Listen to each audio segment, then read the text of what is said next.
Hi అండి. తెలిసిన వాళ్ళు పెళ్లి నోములోకి రమ్మంటే వెళ్ళాము. సంక్రాంతి రోజున కొత్తగా పెళ్ళైన వాళ్ళకి ఈ పెళ్లి నోములు నోమిస్తారు.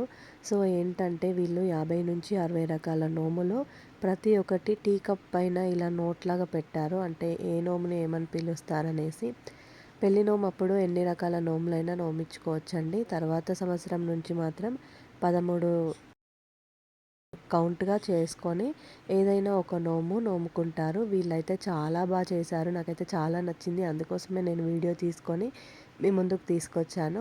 ఎంత డెకరేట్ చేశారో అమ్మవారి దగ్గర, శ్రీకృష్ణుల వారి దగ్గర, శివపార్వతుల దగ్గర. అంటే ఆ దేవుళ్ళకి సంబంధించిన నోములను కూడా ఏమని పిలుస్తారు అనేది వాళ్ళు రాసి పెట్టారు. పిల్లలకు సంబంధించిన నోములు, పెద్దవాళ్ళకి సంబంధించిన నోములు, సత్యనారాయణ పీఠ, మంగళహారతులు ఇలా చాలా రకాల నోములున్నాయి. నాకైతే చాలా నచ్చింది. ఇక్కడ చూడండి చిలుకల నోములు చిన్నపిల్లలకి ఇస్తారు ఇవి. ఇన్ని రకాల నోములు ఇక్కడ చూడండి ఇవి ముంతలు, కడవలు అంటారు. ఇవి కుండలు తీసుకొని వచ్చి నోముతారు. ఇవి కూడా చిన్నపిల్లలకి చిన్న కుండలు, పెద్దవాళ్ళకి పెద్దవి ఇస్తారు. ఉగాది రోజున వీటిలలో పచ్చడి కూడా చేసుకోవచ్చంట. ఇలా చూడండి ఇక్కడ ఎన్ని రకాల నోములు ఉన్నాయో.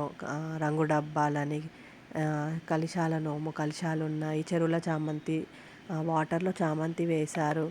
అన్నీ కూరగాయల బుట్టలు, ప్రతి ఒక్కటి పోచమ్మ జల్లెళ్ళు కూడా నోముకున్నారు. ప్రతి ఒక్కటి అన్నమాట. ఇంకా మనకి ఇందులో ఉన్నటువంటి నోములే కాకుండా ఇంకా చాలా రకాల నోములు కూడా నోముకోవచ్చు.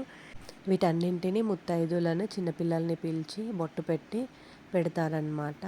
వీడియో ఎలా ఉంది? లైక్ చేయండి, కమెంట్ చేయండి. Thank you.